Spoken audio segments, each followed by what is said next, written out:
우리 시가 이제 뭐 올해 시대청 40주년이지만은 뭐 다양한 문화재들이 우리 지정 문화재, 비지정 문화재, 우리가 또 이게 이런 것도 문화재인가 할 정도로 그런 뭐 문화재들이 다양한 게 있거든요. 또 우리 여러분들 주변에도 아마 그런 게 있을 수도 있고, 그래서 아직도 우리가 뭐 지정되거나 보호돼야 할 문화재가 굉장히 많습니다. 그리고 계속 그래서 지정 중이고, 그래서 혹시 오늘 이번 그 강의를 통해서 혹시 주변에 그런 이런 것도 문화재가 될 수 있구나, 이런 것도 문화재구나, 이런 좀 이해를 하신다면은 이게 좀 이번 강의에 큰 도움이 되지 않을까 생각합니다. 그래서 앞으로도 이런 게 있으면은 뭐 같이 연락을 주신다면 이게 이제 뭐 문화재적 가치를 판단한 다음에 뭐 지방 지정 문화재라든가 국가 지정 문화재로 지정이 돼서 또 우리가 보고 또 관리되고 또 우리가 또 후손들에게 물려줄 소중한 유산으로서의 가치를 가지고 있다고 생각을 합니다.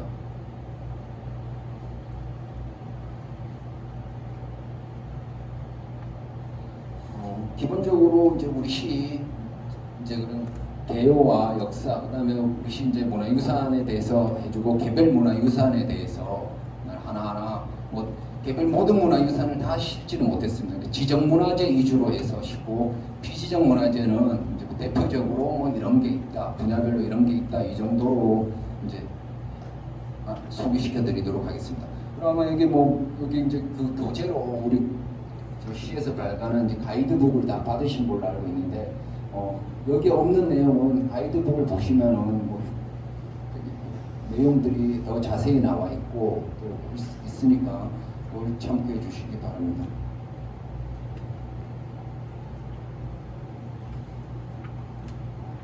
근데 뭐 기본적인 우리 이 현황이나 이런 거는 뭐 다 여기 동네 시민들이고 또 뭐 여기 다 오래 거주하셨고 이렇기 때문에 내용들은 너무 뭐 잘 알고 계실 거라고 생각해서 이제 생략을 하도록 하겠습니다. 그리고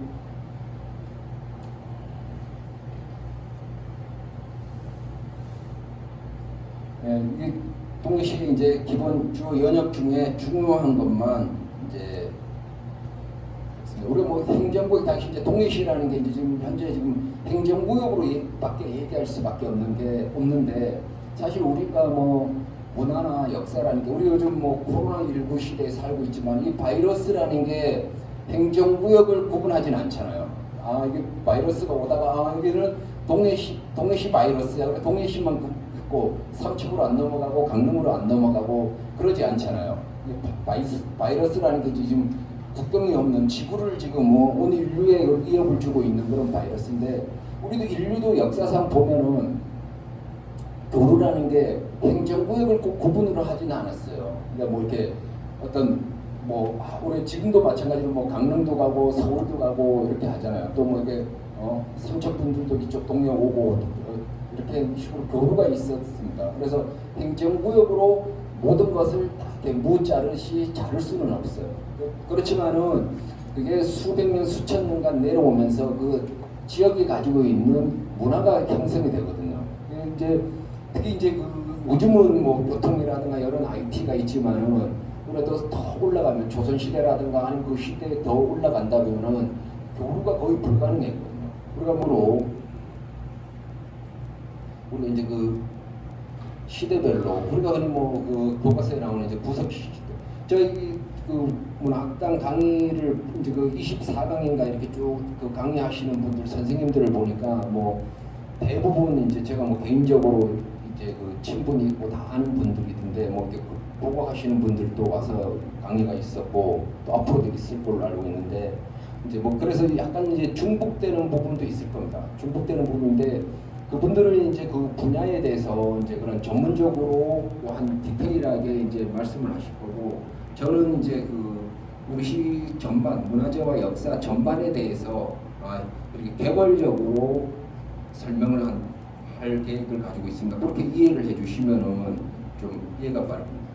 우리 시 같은 경우에는 이제 뭐 부석기부터 신석기, 청동기, 철기 뭐 이런 다양한 유적들이 발굴이 되었고 발견되었고 지금도 뭐 계속 뭐 문화재가 발견되고 있습니다. 그리고 뭐 주변에서 지금 뭐 보셨겠지만은 뭐 아파트를 짓는다, 도로를 뚫는다 그랬을 때 각종 문화재 발굴을 하는 게 뭐 이렇게 쭉 쌓여와서 오늘날 우리가 그런 유물들이 뭐 가장 크게 했던 경우는 부평공단 같은 경우에도 그 구호공원 내에 부평공단 안에 구호공원이 조성되어 있지만 그 안에 삼국시대 신라고분 6세기 때 고분들이 거기에 있거든요. 그래서 대표적인 고분들만 이전을 하고 이제 공단을 조성했는데 그런 식으로 그 구석기 시대부터 계속 발굴이 이루어졌다는 걸 제가 이제 말씀을 드리겠습니다. 그래서 대표적인 게 이제 그 구석기 시대 같은 경우에는 우리 구호동 구석기하고 바란동이 어디 지금 여기는 어디를 얘기하냐면 목포역 앞에서 목포역 사거리에서 그 바란 도서관 넘어가는 그 길을 얘기하는 겁니다. 그 도로 4차선 할 때 최초로 이제 그 구석기 유적이 확인돼서 강원대학교에서 와서 발굴을 했었고요. 또 신석기 시대 같은 경우는 이제 노봉 삼거리에 있는 신석기 유적이 대표적인 유적이고 망상 초등학교 옆에 4차선 도로 내면서 나오는 게 대표적인 이제 신석기 유적입니다.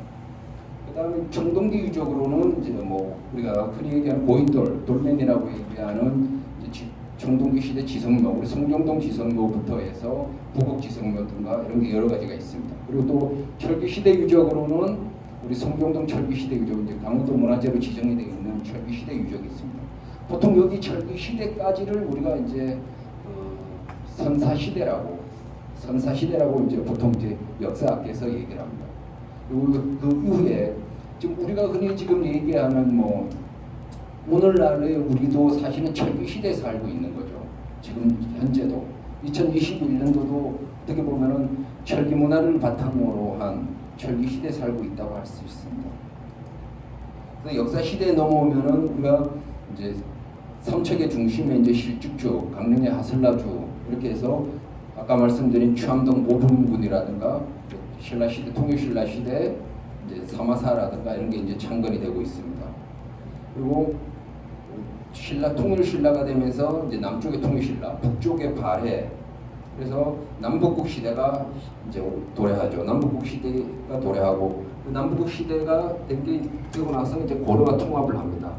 고려 시대에 이제 우리 유물들로는 우리 뭐 그 이승우의 뭐 무덤이라고 얘기도 하고 있는 삼화동 고령고분이라든가 지상사 철불 이런 게 이제 고려 시대 유물로 지금 확인이 되고 있습니다.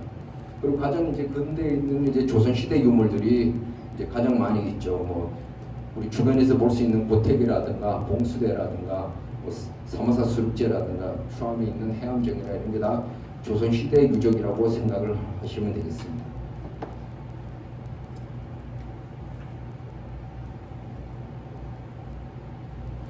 뭐 근대기를 보면은 우리가 강릉하고 삼척이 이제 강릉에 이제 뭐 아까 말씀드렸듯이 망상면이 묵호흡이 되고 이런 내용들은 다 아시니까 근대기 유물들을 행정부는 다 아실 거고 올해 이제 등록문화재 제도라는 게 생겨서 이제 그 50년 지난 걸 이제 등록문화재 제도를 만들겠습니다. 그래서 유시에 이제 그 상수시설하고 동부사태 그리고 이제 얼마 전에 부평 성당이 등록문화재로 등록이 됐습니다.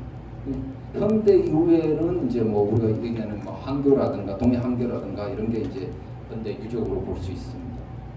그러면 각 개별로 문화재 내용을 한번 보도록 하겠습니다.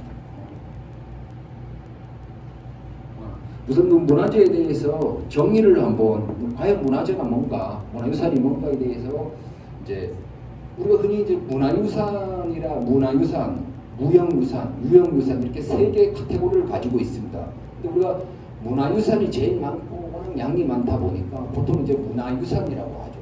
근데 사실은 문화유산하고 자연유산하고 무형유산은 세 개가 다 다른 겁니다. 우리 흔히 얘기하는 무형유산은 이제 인간문화재, 사람을 주제로 한 사람이 가지고 있는 기능과 예능을 가지고 무형유산이라고 얘기하고 이제 자연유산이라고 하면 우리 이제 뭐 추암이라든가 청곡동굴, 무릉계 같은 그런 자연을 가지고 주제를 했을 때 그걸 자연유산이라고 문화유산이라고 했을 때는 우리가 인간이 인위적으로 만들어낸 어떤 조형물 그래서 고택이 될 수도 있고 봉수대가 될 수도 있고 성곽이 될 수도 있고 그런 게 보통 이제 문화유산이라고 합니다. 우리 현행 법상에서는 이제 뭐 보통 문화재 보호법이라고 얘기하기 때문에 그냥 문화재 하는데 사실 범위는 문화유산이 훨씬 더 큰 포괄적인 의미다.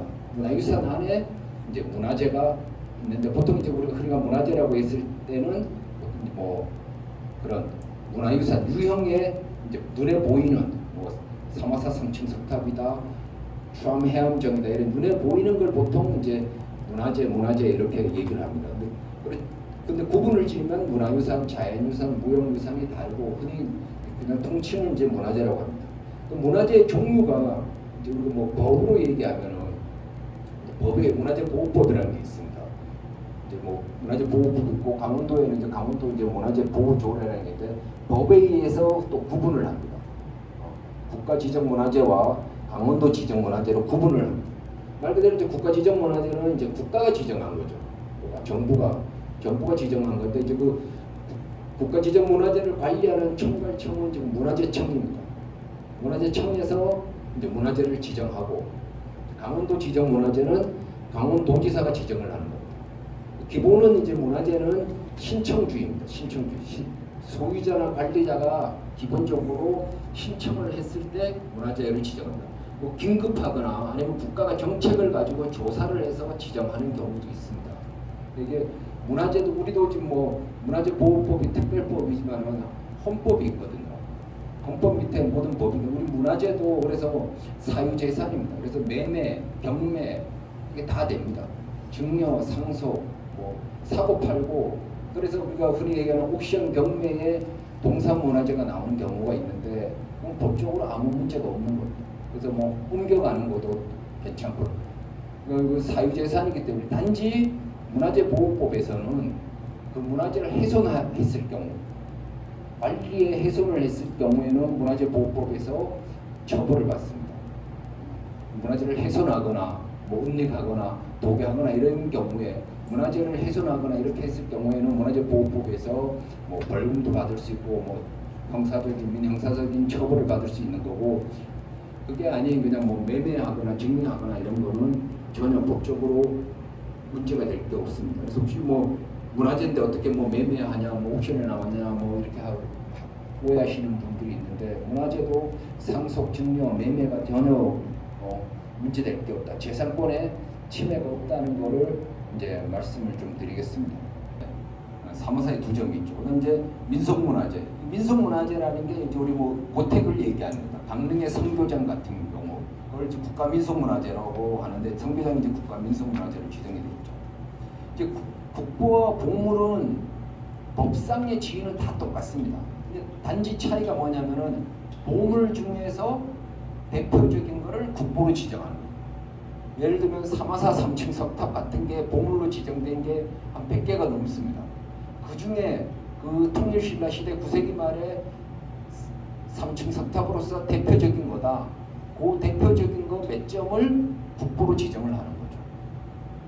현행 그래서 얼마 전에 저 정선 수만호 탑이 그 국보로 지정이 됐잖아요. 그런 것도 이제 그 대표성 보물로 지정이 돼 있다가 그 수만호 탑이 그 전탑으로서 가지고 있는 특성에 부각이 돼서 이제 국보로 지정이 되는 겁니다. 근데 지위는 국보나 보물이나 상징적인 우리가 흔히 이제 뭐 정서상 이제 국보가 되면 훨씬 더 좋죠. 브랜드 가치가 더 올라가는 겁니다. 브랜드 가치가 올라가는 거고 법적인 지위는 뭐 국보로 해서 뭐 돈을 더 주거나 예산을 더 지원해 주거나 뭐 이런 관리에 더 하거나 이런 그런 거는 하나도 없습니다. 다 똑같은데 단지 그래도 우리가 국보라는 브랜드 가치를 가지고 있다는 그 차이는 큰 거죠. 그래서 이제 그 중에서 대표적인 걸 국보로 지정하기 때문에 그렇습니다. 그리고 아까 그 자연유산 얘기했듯이 이제 기념물에 가면은 이제 자연유산 명승이나 우리 무릉계가 명승으로 지정되어 있는데 명승 또 천연기념물이 보통 나무 아시죠? 노고수나 우리 뭐 조류 또 아니면 지질 이런 경우 이제 천연기념물로 지정이 되어 있습니다. 이 사적 같은 경우에는 기념물 같은 경우죠. 이게 면단위 문화재라고 해서 우리가 뭐 절터라든가 성곽이라든가 산성 이게 이제 지방문화재로 지정이 되면은 기념물이 되는 거고 국가로 지정이 되면은 이제 사적이 되는 겁니다. 그래서 우리가 뭐 이제 명동 성당 같은 경우 이제 사적으로 지정이 돼 있죠. 그 이제 강릉에 가면 초당동, 강릉 초당동 그런 경우에 사적이 지정돼 있습니다. 우리 송정동 철기 시대 유적이 이제 강원도 기념물로 지정이 돼 있는데 그게 만약에 국가로 지정이 된다면은 사적으로 지정이 되는 거죠. 그리고 거기 그 김진사 모택이나 심의관 모택 같은 경우도 강원도 유형문화재인데 그게 만약에 이제 지정이 된다면은 여기 있는 국가 민속문화재가 되는 거죠. 그럼 이제 문화재 성격에 따라서 거기 지정이 되는 겁니다. 우리도 이제 사적은 없고 명승이 무릉계가 있습니다. 그다음에 이제 무형문화재, 우리 사마사 수륙제가 이제 국가 무형문화재로 지정이 돼 있고, 우리 동해망상농악은 이제 강원도 무형문화재로 지정이 돼 있습니다. 그리고 이제 그 지정되지 강원도 지정문화재로 지정되지 않은 것 중에 문화재적 가치가 있는 것을 문화재 자료로 지정을 하고 있습니다. 그래서 여기 지금 우리가 지금 의미가 있지만 이제 우리가 흔히 얘기하는 게 이게 이제 유물이라 얘기할 수 있는 거죠. 유물을 가지고 있는 건물, 그다음에 건물이 가지고 있는 스페이스, 장소, 그리고 장소를 가지고 있는 경관, 그렇게 의미가 그렇게 이제 확대가 되는 겁니다. 그리고 우리나라는 뭐 역사적으로 보면은 경관을 굉장히 따지거든요. 우리가 뭐 묘를 쓰던 건물 입지를 하던 조선시대 왕릉을 쓰는데 그냥 쓰지 않았으면 풍수지리라든가 모든 걸 다 보고 썼잖아요. 그래서 지금도 그렇기 때문에 우리가 이제 뭐 문화재가 되면은 뭐 규제 이런 얘기가 나오는 게 이제 그런 복조항이 있는데 우리가 문화재가 되면은 동산 문화재는 그런 게 없어요. 얘가 만약에 문화재라면 동산 문화재는 움직이지 않습니까? 움직이니까 규제를 할 필요가 없는 거예요. 근데 부동산 문화재는 어떤 특정 땅에 고정이 되어 있잖아요. 근데 그 흔히 제가 예를 들어서 여기 왕릉인데 조선시대 왕릉인데 이 왕릉 앞에다가 100m 앞에다가 20층짜리 아파트를 짓는다. 4차선 고속도로를 올린다. 그건 안 되잖아요. 그런 걸 이제 막기 위해서 이제 법에서 그런 규제를 합니다. 그래서 문화재가 있을 경우에는 문화재별로 케이스 바이 케이스로 거리를 다 둬요. 거리가 다 있어서 여기서 할 수 있는 행위, 할 수 없는 행위를 합니다. 그래서 할 수 없는 행위를 하는 경우에는 그 뭐 100% 안 되는 게 아니고 지정권자의 허가를 받아서 하게끔 돼 있어요. 강원도 지정문화재면은 강원도지사, 국가지정문화재면은 문화재청장의 허가를 받아서 하게 돼 있습니다. 그래서 우리가 뭐 송정이라든가 저쪽 고택 있는 경우에는 우리가 구역을 다 정해놨습니다. 1구역, 2구역, 3구역 이렇게 지정돼 있어서 여기 사유지에 내 땅에 내가 집을 짓는다 하더라도 허가라든가 이런 걸 또 건축법하고 별건으로 허가를 받아서 이제 해야 하는 그런 규제가 있습니다. 문제라는 게 범위가 너무 넓죠. 그럼 지정되지 않은 게 다 비지정 문화재냐 이런 이제 문제가 나오거든요. 그래서 비지정 문화재의 범위를 어디까지 둘 거냐 이거는 뭐 우리 시만의 문제가 아니라 뭐 국가에서도 이 부분에 대해서는 굉장히 이제 뭐 고민하고 여러 가지 뭐 정책적으로 예산적으로 고민을 하고 있습니다. 왜냐면 그 관리나 보호에 사각지대에 있는 부분들이 있고 그런 부분들이 있기 때문에 그 비지정 문화재의 범위와 그리고 또 훼손되는 부분도 있고 이런 부분들이 있기 때문에 그 부분은 앞으로 어떻게 해야 할지는 별도로 우리가 같이 고민을 해야 할, 국민들이 같이 공감대가 형성돼야 할 문제라고 봅니다. 이제 지정문화재 얘기를 쭉 했고요. 이제 등록문화재라는 게 있습니다. 등록문화재. 그냥 등록문화재는 뭐 도입한 지 얼마 안 되는 제도인데 흔히 얘기하는 이제 우리가 실제 생활에 쓰면서 활용하면서 규제는 없는 이게 이제 등록문화재 제도입니다. 그래서 우리가 기본이 지금 하는 법상에서 50년 이상 된 근현대 유물들을 이제 등록문화재로 하고 있습니다. 그래서 작년부터 지방 등록문화재 제도가 생겼어요. 지금까지는 국가 등록문화재 제도만 있었고 작년부터 지방 등록문화재 제도가 생겨서 이제 지방 등록문화재도 만들 수 있다. 그래서 최근에 이제 등록된 게 북평성당, 묵호 성당도 같이 신청을 했었는데 이제 워낙 이제 두 설계자도 똑같고 그래서 이제 그리고 또 이제 남아 있는 상태가 부평성당이 더 원형에 더 가깝다 훼손이 안 됐다는 전문가 의견이 나와서 부평성당은 이제 국가등록문화재가 되고 이제 그 강원도가 이제 문화재 보호조례를 개정하게 되면은 이제 목포성당은 강원도 등록문화재로 다시 등록할 계획입니다. 그래서 등록문화재는 뭐 주변에 가지고 있는 뭐 이렇게 흔히 우리 뭐 부모님 세대나 뭐 아니면 뭐 조부모님 세대에 썼던 그런 물건들도 그게 가치가 있다면 충분히 이제 그런 이 지역에 의미가 있다면은 등록문화재라는 제도는 잘 활용하면은 여러분들한테도 많은 도움이 될 것 같습니다. 그다음에 등록문화재가 말고 또 이제 지정문화재, 등록문화재 얘기를 했는데 전통사찰이라는 게 있습니다. 이건 문화재는 아닙니다. 문화재는 아닌데 이제 전통사찰은 문화체육관광부 소관 업무입니다. 문화재 업무는 문화재청 소관이고 전통사찰 보존 및 진흥에 관한 법이 또 따로 있습니다. 문화체육관광부에 가면은 종무실이라고 우리나라의 종무행정, 종교행정을 보는 종무실이 있습니다. 그래서 법이 다 다릅니다. 그리고 그래서 우리 시에는 이제 감추사, 사마사 이렇게 두 개가 이제 전통사찰로 지정이 되어 있습니다. 그래서 문화재하고 전통사찰은 전혀 다른 거고 법도 다른 거고 그렇게 얘기해요. 그래서 감추사 같은 경우에는 문화재가 없는 거죠. 감추사에는 문화재가 없습니다. 그래서 우리 감추사에 지원해 주는 거는 지원하거나 어떤 뭐 공사를 하는 거는 전통사찰 보존법에 의해서 하는 거고 사마사는 문화재도 있고 전통사찰도 되는 거죠. 그래서 우리가 어떤 경우에는 전통사찰로 문체부 예산을 받아서 지원도 해주고 어떤 경우에는 문화재청 예산을 받아서 지원도 해주고 그 사업의 성격이나 꼭지에 따라서 이제 그 우리가 예산을 지원을 받아서 하고 있습니다.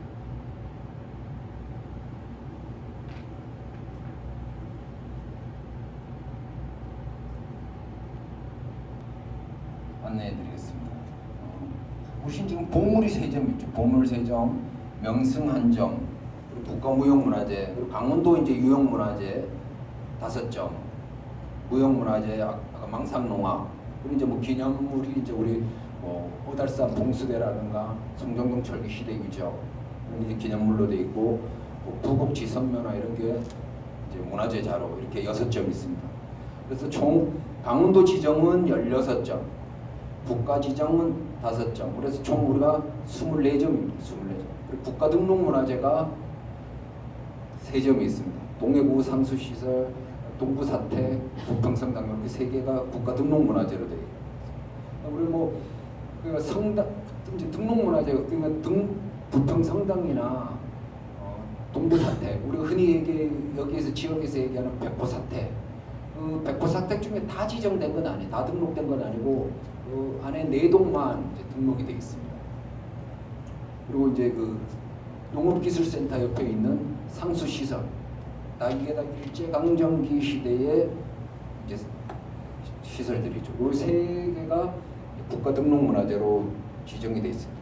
그리고 이제 뭐 전통사찰 아까 말씀드린 사마사하고 감추사가 있고 비지정으로 우리가 이제 뭐 기본적으로 우리 시에서 아까 말씀드린 비지정의 범위를 굉장히 이제 어떻게 정리할 수는 없지만은 이제 기본적으로 우리 효율 비각이라든가 이런 걸 봤을 때 천국 동굴이나 이런 게 했을 때 비지정 문화재가 한 47점 정도 있고 행정구역별로 이렇게 좀 이렇게 문화재가 있다. 이렇게 뭐 사마사 무릉계 때문에 이제 그 사마동에 이제 가장 많은 문화재가 있다고 생각을 하시면 될 겁니다. 보물 그래 안에 있는 철불 2점이 이제 보물이죠. 그리고 항문함이 이제 전정료가 보물로 지정이 되어 있습니다. 무릉계가 명승, 사마사 수륙제가 이제 국가무형문화재 이렇게 국가지정문화재가 5건이 있습니다.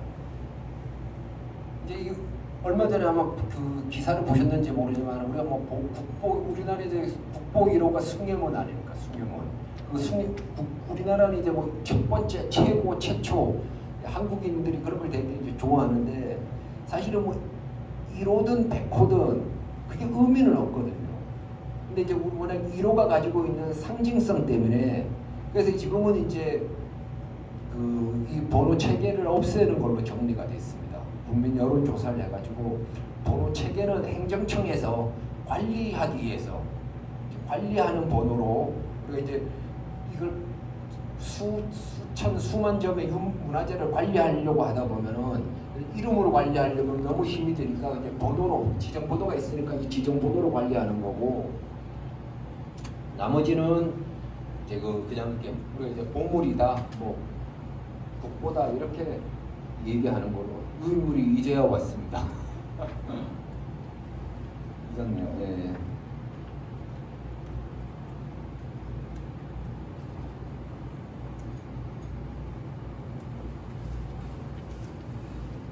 문화재 목록까지만 하고 잠시 쉬었다가 하겠습니다. 그래서 국가 지정으로 있고 말씀드린 이제 국가 등록 문화재, 국가 등록 문화재가 이렇게 3건이 있습니다.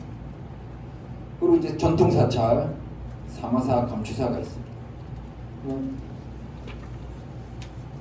해암정인 거예요. 79년도에 뭐 삼척군 시절에. 그래서 이게 이름이라는 게 네이밍이라는 게 굉장히 중요하기 때문에 지금 부평해암정은 이제 강원도에다가 동해해암정으로 명칭 변경 신청을 해놨습니다.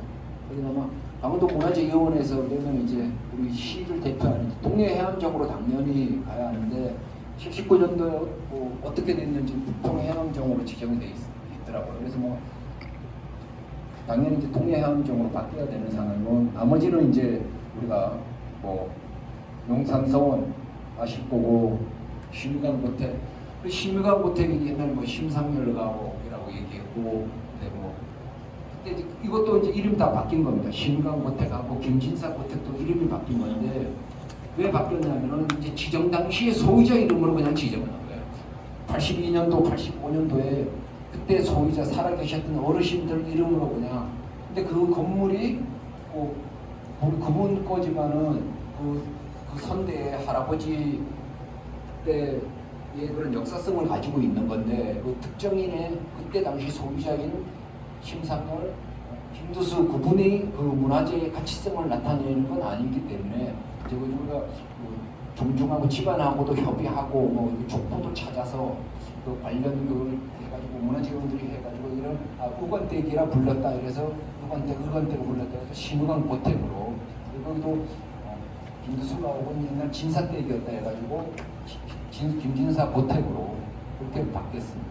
사람들 몰랐던 하나하나 어떤 뭐 발굴을 했다든가 아니면 조사했다든가 이런 유적별로 하나하나 보면서 아 우리 시에도 이런 유적이 있구나 또 그리고 또 이렇게 관리되고 있구나 활용되고 있구나 이런 부분들을 좀 설명을 해드리도록 하겠습니다.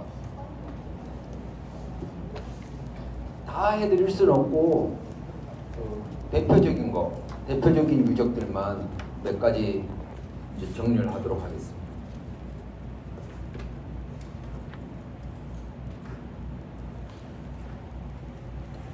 월소 어딘지 아시죠? 월소. 군대 위에. 월소 택지 조성되기 전에 여기 구석기 유적을 조사한 겁니다. 우리 어떤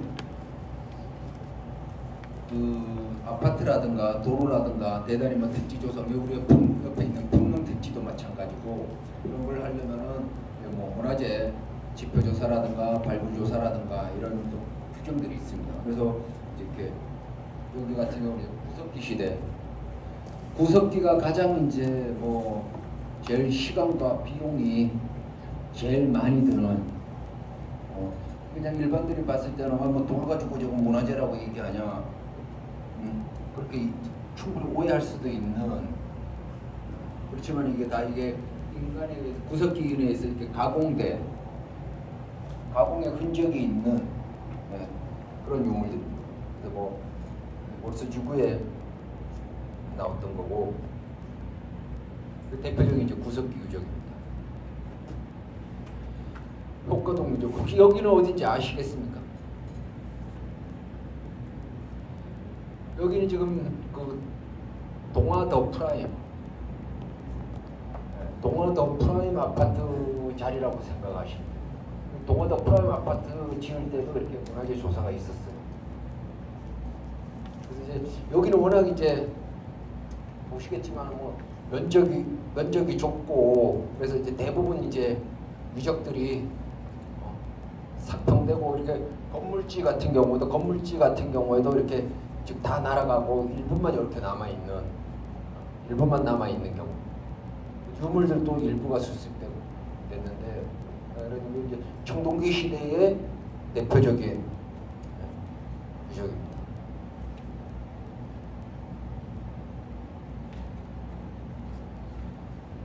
이거는 이제 부곡지성묘. 부곡지성묘도 이제 지금 전에 아마 그 우리 시청에 그 시의회 앞에 있을 때는 여러 번 보셨을 거예요.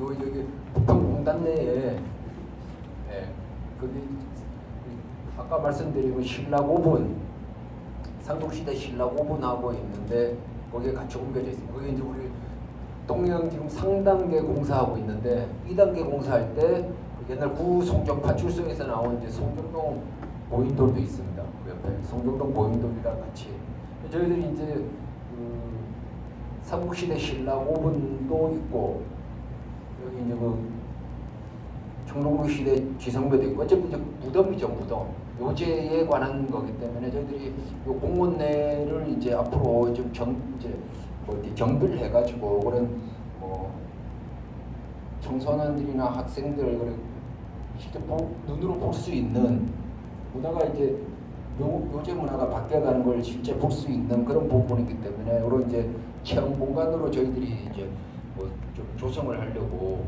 이제 준비 중에 있습니다.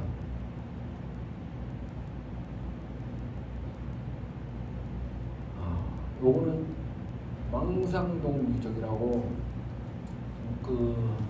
이건 저 국사 교과서에 실렸어요. 이 유적은 망상초등학교 바로 옆인데 사실은 뭐 이 작은 그게 이제 처음에는 이제 개인이 집을 짓겠다고 들어왔어요. 개인이 집을 짓겠다고 이제 들어오면은 이제 보통 이제 우리가 뭐 북한민원이라고 얘기하죠. 이게 뭐 우리가 집을 지으려면 거기에 뭐 상수도도 들어와야 하고 하수도도 들어와야 하고 정비도 들어와야 하고 이렇게 하지 않습니까? 그리고 뭐 건축가 예를 들면 건축가에서 뭐 상수도는 상수도 부사하고 협의할 거고 하수도는 하수도 부사하고 협의할 거고 거기에 뭐 전기가 들어와야 하면 한전에 협의할 거고 그래서 이렇게 문서를 이렇게 쉽게 말해 우리 쭉 뿌린다고 얘기를 하거든요. 그래서 여기도 문화재 있는 지역이라고 의심이 되거나 이런 우리가 좀 미리 준 자료가 있어요. 자료가 있으면 이제 그 건축과에서 우리한테 협의를 전부 그 관련 부서에다 문서를 보내요. 그리고 우리가 이 지역에 문화재는 이제 우리가 의견을 문화재 부서인 우리가 문화체육과에서 의견을 달거든요. 우리가 여기는 문화재가 있다, 조사를 해야 한다 이러면은 조사를 하는 거고 문화재가 없다 그냥 건축을 해야 한다면 이제 건축을 하고 이런 이제 시스템입니다. 문화재 보호법에 대한 이제 동해시장이 가지고 있는 해석권은 이제 우리 문화체육과에 있는 거죠.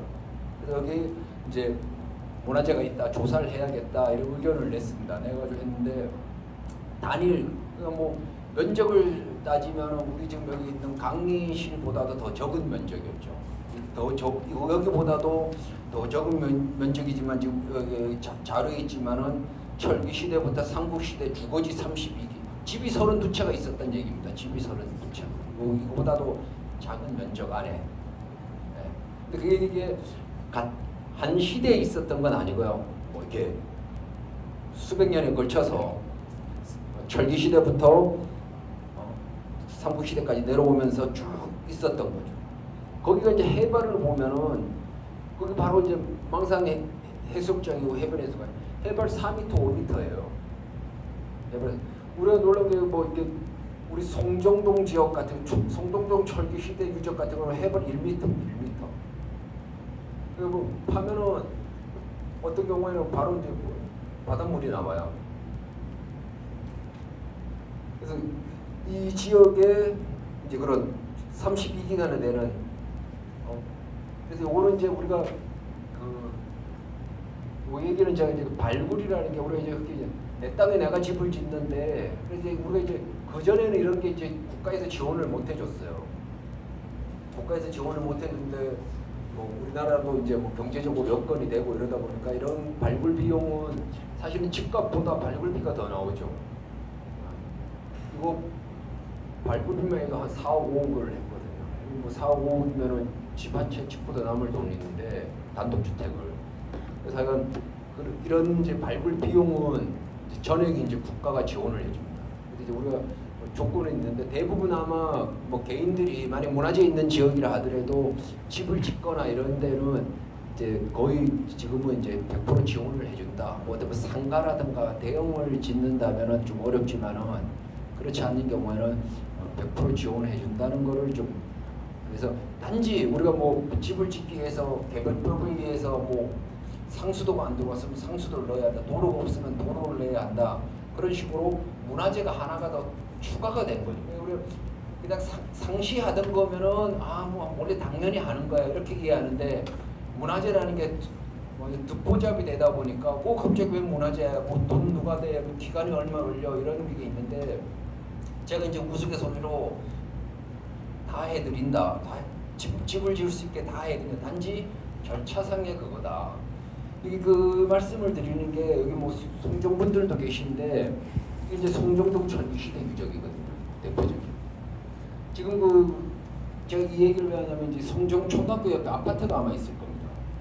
송정초등학교 주공아파트, 송정주공아파트가 있는데 송정주공아파트 부지가 원래 여기였어요. 처음에 여기 들어오려고 했었죠.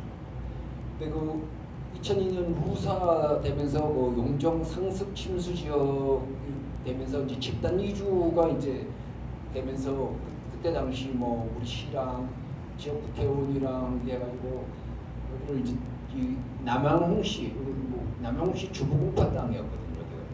솔밭이라고 해가지고 그래서 이제 군중 땅이니까 소유자가 이제 정리가 쉽지 않습니까? 개인 뭐 여기 면적을 여기가 이제 한 14,1412 제곱미터 정도 되거든요. 이걸 이제 개인 땅으로 살려면은 뭐 소비자가 뭐 수십 명으로 몰릴 수도 있는데 100% 문중 땅이었어요. 100% 문중 땅이었기 때문에 이제 여기 선택한 것 같은데 제가 그때 당시에 이제 여기를 문화재 조사를 해야 한다.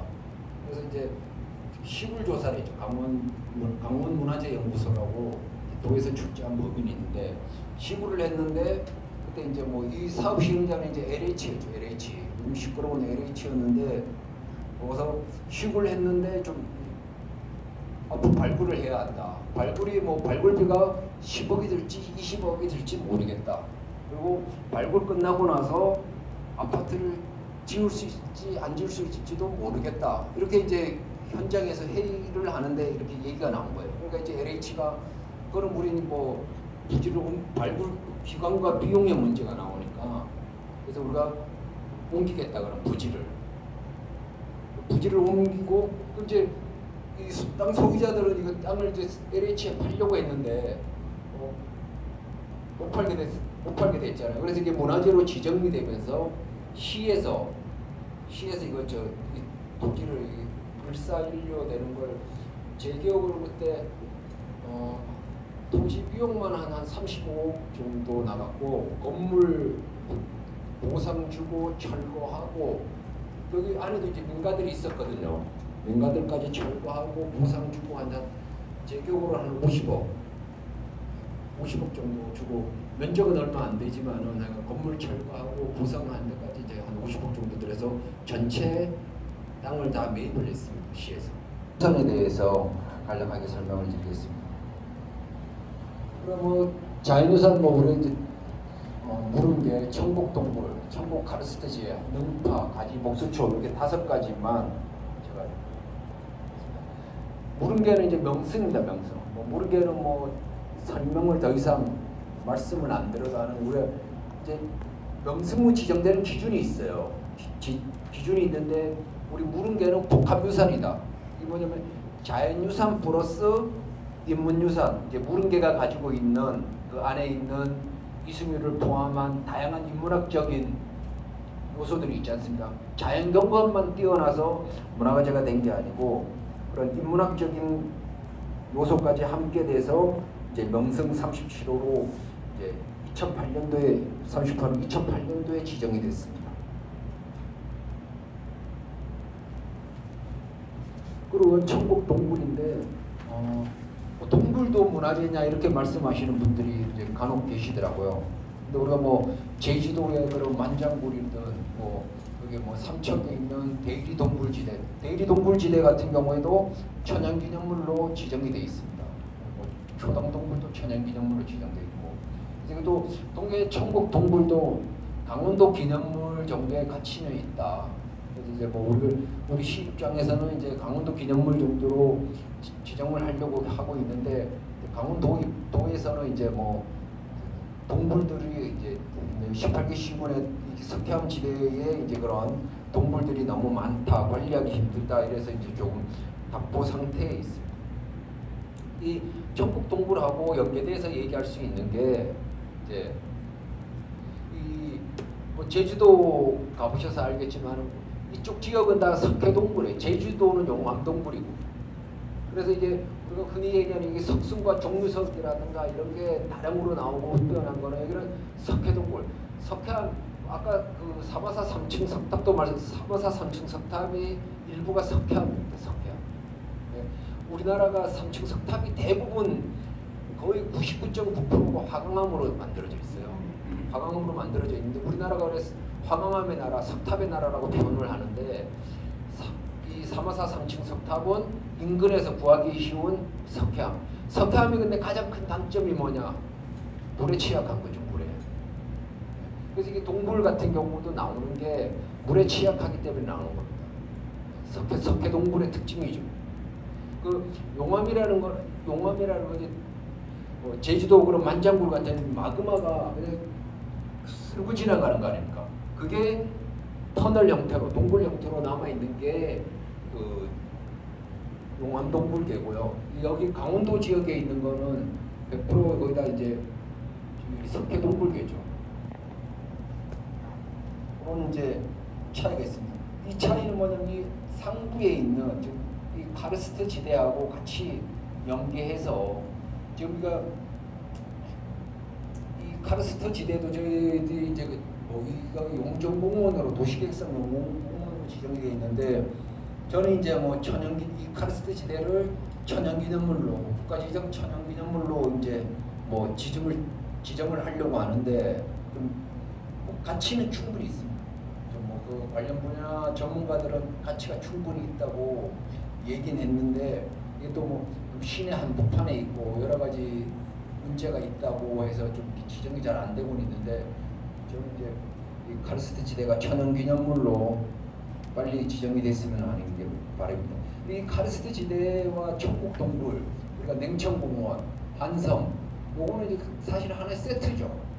다 이렇게 한 가지 이제 엮어서 생각을 하시면 됩니다. 그래서 이게 카르스트 지대에 유입되는 물이 이제 뭐 천국동굴로 들어가기도 하고, 들어가서 한섬으로 나가기도 하고, 저 용정 동부 사태, 그리고 이 카르스트 지대에 들어오는 동굴로 들어오는 유입이 지금 뭐 우리 7번 국도를 경계를 해가지고 그 더 서쪽으로까지 지나간다. 그 너머에까지 있다고 이 지질학자들이 얘기를 하더라고요.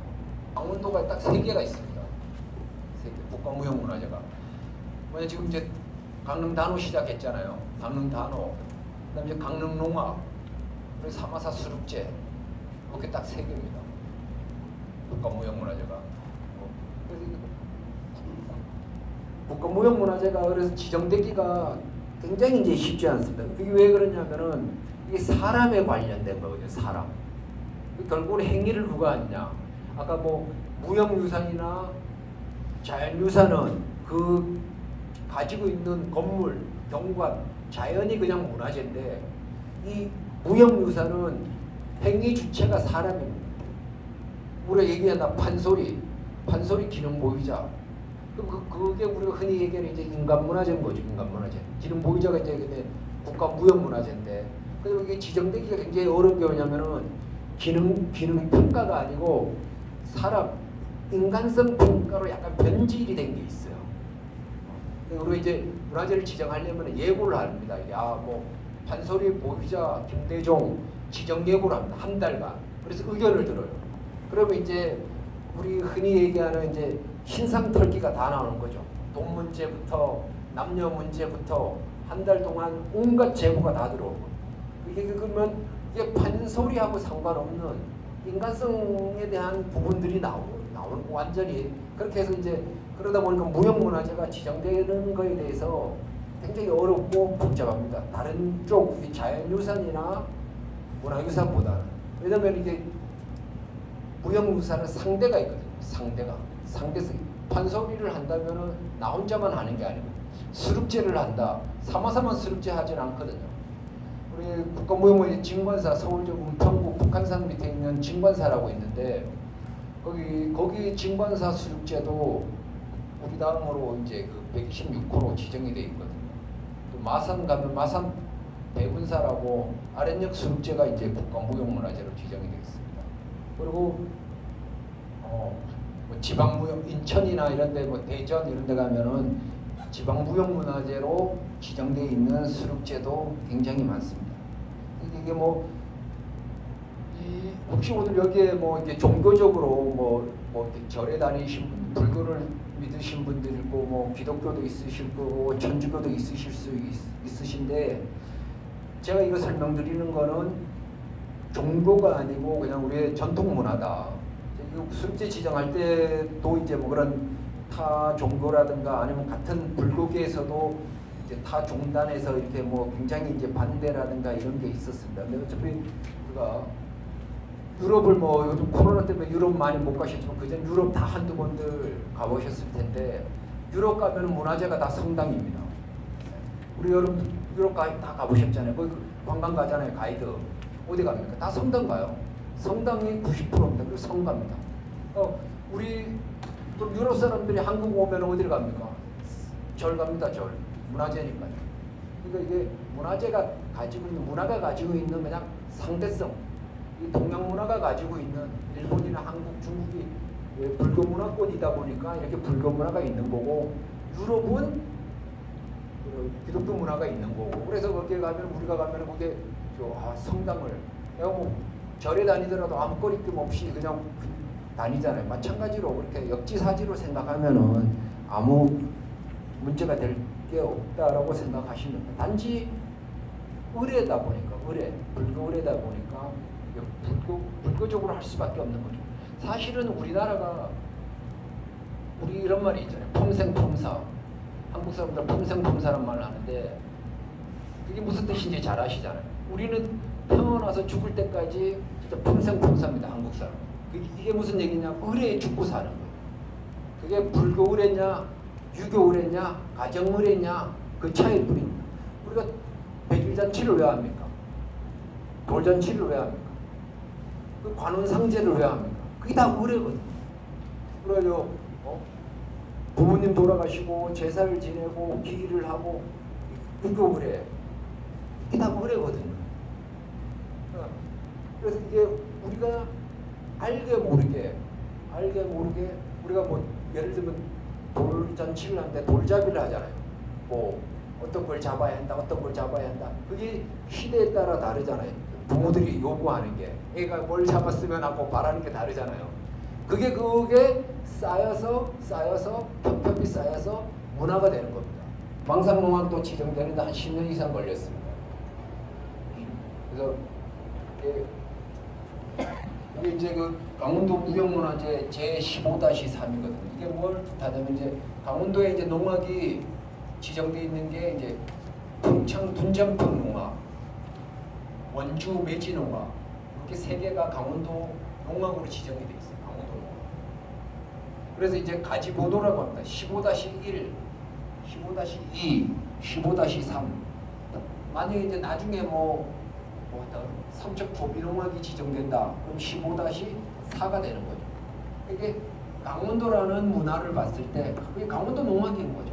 강원도 농악인데 큰 틀에서는 그러니까 강원도 농악으로서 같은데 단지 세부적으로 들어가서 차이는 있다. 그래서 그게 원주 매지 농악, 뭐 평창 둔천평 농악, 이제 동해 망상 농악 이렇게 이제 구분되어지는 겁니다. 각 국가 무형문화재로 되어 있는 강릉농악도 마찬가지예요. 이제 강릉농악이 지금 지정 번호는 제가 기억을 못 하고 있는데 강릉농악은 그러면 강릉농악도 몇 다시 몇 호입니다. 이제 뭐 저쪽 임실농악이라든가 필봉농악 이런 저쪽 전라도 남도 우도 지역에 있는 농악하고 똑같이 지정이 되어 있는 거예요. 국가무형문화재로. 그래서 뭐 예를 들면은 1-가가 강릉농악, 1-나가 뭐 임실농악 이렇게 지정이 되어 있는 거예요. 그래서 한 종류거든요. 한 종류. 단지 사마사 수륙제나 진관사 수륙제, 아랫역 수륙제는 가지 번호가 아니다. 125호, 126호, 127호 이렇게 다르게 지정되어 있습니다. 이거는 이제 수륙제라는 큰 틀에서는 같지만은 이게 우리는 이제 국행 수륙제고 진관사 수륙제는 왕십 수륙제고 백운사는 아랫역 수륙제고 그리고 또 수륙제가 가지고 있는 성격이 다르다는 얘기가 나와서 결국 이제 논란 끝에 이게 다 번호를 다 따로 하기로 했습니다. 그리고 또 이제 망상농악은 지금 뭐 이렇게 지정된 이후에 이제 뭐 작년부터 이제 전수장학생도 4명이 선발이 돼서 저희들이 이제 전수장학생한테도 이제 개인별로 예산을 뭐 적은 금액이지만은 뭐 지원을 해주고 있고 그래서 지금 전수교육관이 지금 안 되고 있어가지고 저희 이제 약천 남구만 유적지를 지금 뭐 활용해가지고 지금 거기를 이제 임시 전수관으로 망상농악 보존회가 지금 이번 달부터 지금 쓰고 있습니다. 그리고 보시다시피 저희들이 지금 시골조사부터 시작해가지고 계속 지금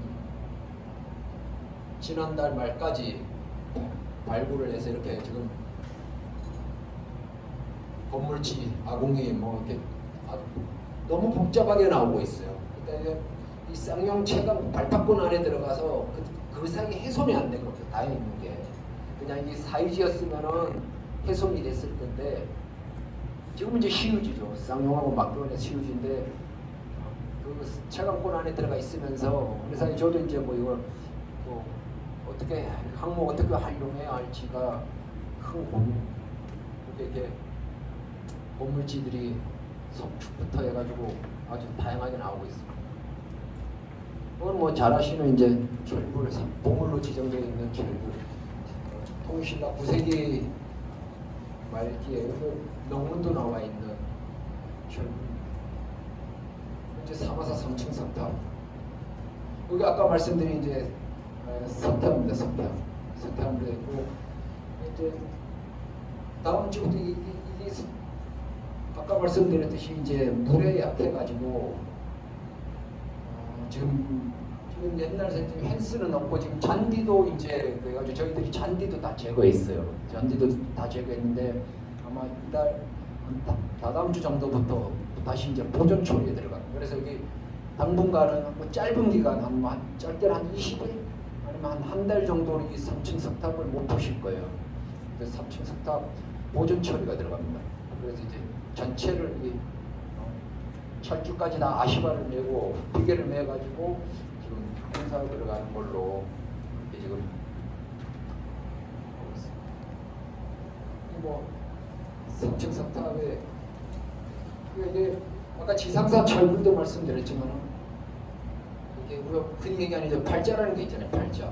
그래서 이게 한번 옮긴 그 부곡동 지성묘도 의회 앞에 있었는데 지금 다시 구호공원으로 갔지만 벌써 의회 앞에 왔다가 그걸로 옮기고 사마사 3층 석탑도 원사마사터에 있을 때에도 과연 위치가 어디였냐. 그리고 또 지금 발굴 조사 보면은 제자리에 있지 않고 한두 번 정도 옮겼을 거로 또 추정이 돼요.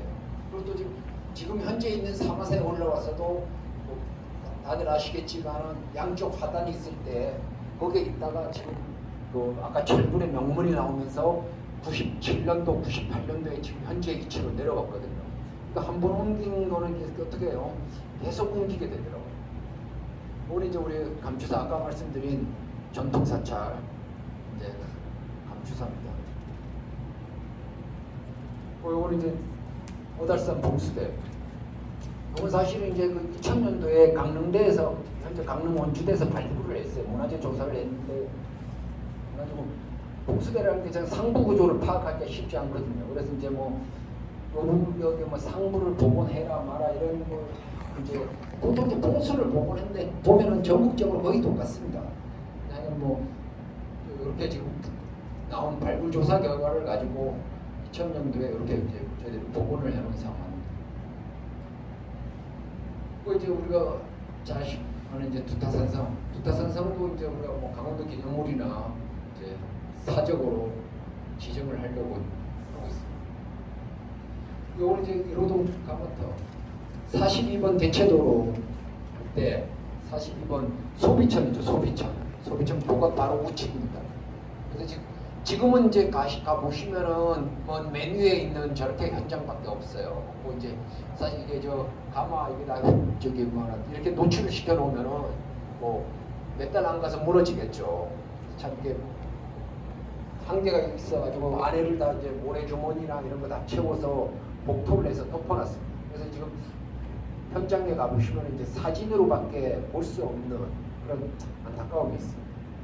고려 후기, 아니 고려가 조선 후기에 아주 대표적인 고래도 나오고 그래서 조선 후기에 대표적인 이제 가마들. 그리고 아까 그 삼국시대 신라고 일단 조성될 때 나왔던 신라고문 대표적인 것만 이제 복원이 돼 있습니다. 아까 그 송정지성묘, 부곡지성묘하고 같이 인근에 있습니다. 그래서 같은 구호공원에 있기 때문에 저희들이 요제 문화를 청소년들 체험 공간 코스로 저희들이 하려고 하고 있습니다. 오늘 잘 아시는 이제 용산성원은 비지정입니다. 용산성원이 문화재는 아니에요. 용산성원은 문화재가 아니고 용산성원 안에 있는 학교연파 전정동 그게 문화재인 거죠. 용산성원은 문화재가 아니에요. 그거는 이제 구분되어져야 하는. 이제 요즘 문화재가 활용이 보존이다. 그래서 이제 뭐 얘들이 이제 한교성원 문화재 활용사업이라고 용산성원을 주제로 해서 감성아뜰리에 용산성원이라 해가지고 좀 올해도 지금 이건 문화재청 공모사업입니다. 문화재청 공모사업으로 지금 올해도 하고 있습니다. 그래서 이런 뭐 용산성원 유림들하고 뭐 꽃보다 청춘 이런 해가지고 답사도 다니고 뭐 청소년들 상대로 창의교실을 해가지고 음악원 추가 이렇게 해가지고 여기 문화원 이 장소에서 발표회도 하고 뭐 저기 전시회도 하고 그랬었습니다. 뭐 이런 다양한 저기 감성교실 충만 발표회가 지금 이 자리네요. 네. 근데 뭐 하여간 몇 년 차 지금 여기서 그냥 이렇게 어른들 유림들만 다니던 그런 공간들을 이렇게 청소년들한테 우리 시에 이런 문화재가 있다. 그래서 뭐 시예산을 할 때 그래서 국가 공모 사업을 해가지고 그래서 우리가 뭐 그런 서포터 조울이라고 해가지고 또 이렇게 청소년들한테 우리 시 지역에 이런 문화재도 있다 안내도 해주고 또 그래서 청소하고 이런 것도 이제 가르쳐주고 이렇게 하고 있습니다. 뭐 잘 아시는 이제 동해안도 뭐 거의 지금 우리 지금 대한민국 항교 중에 제일 막내죠. 그러니까 메이드 인 조선입니다. 다 항교가. 근데 동해 항교만 메이드 인 코리아입니다. 메이드 인 코리아. 그 차이가 큰 거죠. 그게 동해 항교가 가지고 있는 브랜드다. 누가 왔을 때 우리는 메이드 인 코리아 항교다. 메이드 인 조선이 아닌. 그거를 이제 브랜드하고 이제 할 필요가 있다. 정부님한테 그런 말씀도 드리는데 그게 가장 이게 뭐 문화재도 아닌 비지적 문화재지만은 이게 우리 시가 대한민국 시절에 항교를 건립할 수 있는 이유가 있거든요. 삼척에서 분리됐지만 태백은 항교가 없습니다. 태백시는 항교가 없어요. 그 차이를 아마 생각해 보시면 바로 답이 나옵니다. 뭐 잘 아시는 이제 남고만 유적지입니다. 이제 해암정. 여기 지금 동양 3단계 때문에 이게 지금 월파가 심해가지고 뭐 이렇게 여러 가지 지금 이견들이 나오고 있는데 저희들이 올해 뭐좀 오색 가침도 하고 뭐 이렇게 정비도 좀 하려고 하고 있습니다. 문화재 효율기가 저희 관내에 한 30개 정도의 효율기가 있습니다. 근데 이제 이게 뭐 우리 대표적으로 이제 호가 지명 관련된 분이기 때문에 근데 여기도 이제 참 이게 뭐 여기 뭐 후손 관련된 분, 요 김겸 여자하고 여기 또 이제 남영웅 씨 혹시 뭐 후손 관련된 분이 있을 수도 있는데 오해는 하지 말아주시기 바랍니다. 저희들도 이런 걸 이제 매년 이제 한 해 한 기 정도 정비를 하거든요. 그러면은 한 3천만 원 예외 정도 들어요. 이건 100% 시비라고 비시장이기 때문에 이나 도리가 없어요. 100% 시비가 되는데 설계비 포함해서 하면은 뭐 적게는 3천, 많게는 한뭐 3,500, 4천까지 됩니다. 그래서 뭐 자부담도 한 된다면 한 300만 원 정도, 10% 정도 저희들이 좀 하실 수 있냐. 그래서 뭐 문중들 같은 경우에는 뭐 동의해가지고 하시는 분들도 있는데 또 이렇게 적극적으로 이렇게 하시는 분들이 있는데 이게 사실은 이 공적 비각, 효율 비각들이 다 근현대기 거거든요. 이게 무슨 얘기냐? 할아버지, 증조 할아버지 얘기예요. 먼 옛날 얘기 안 해요. 아버지 때가 아니라 할아버지, 증조 할아버지 관련된 걸로 우리가 따지고 보면 얼마 안 된 얘기거든요. 다 이게 일제강점기 전에 구한말 시대의 이 우리시 관련된 효율 비각들이 다 조선 말기 기록을 보면 다 뭐 이렇게 고종 때, 철종 때 효율 비각. 그 이때 올라가는 효율 비각들이 없어요. 그러면 우리가 한 세대를 30년으로 봤을 때 불과 얼마 안 된 건데 제가 이걸 보면은 관리하는 측면에 보면은 천차만별이더라고요.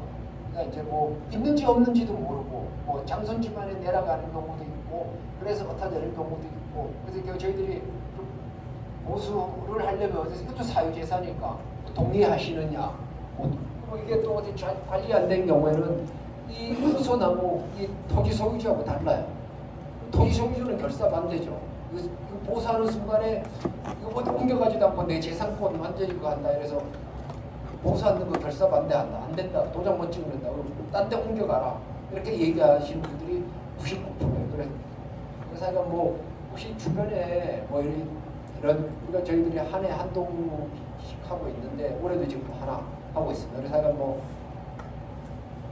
이렇게 어떤 분들이 뭐 이거 해달라고 했는데 그 저희들이 확인해봤는데 해선 먼저 된 순서로 하지만 저희들이 확인해보니까 군중에서 안 하겠다, 관심 없다, 토지 소유하고 다르다 이래서 못하는 경우도 있어요. 그래서 이렇게 먼저 해야 할 걸 못하고 그리고 동의 안 하면은 우리가 해드릴 수는 없는 거니까 그런 좀 안타까운 게 있더라고요. 이렇게 효율 비각까지 해서 이게 뭐 제실도 있고 뭐 산항당도 있고 이런데 거기까지 하다 보면은 뭐참 여력이 없습니다. 그래서 뭐 시간대로 그렇고 뭐 마무리하도록 하겠습니다. 혹시 뭐 질문 있으시면은 예.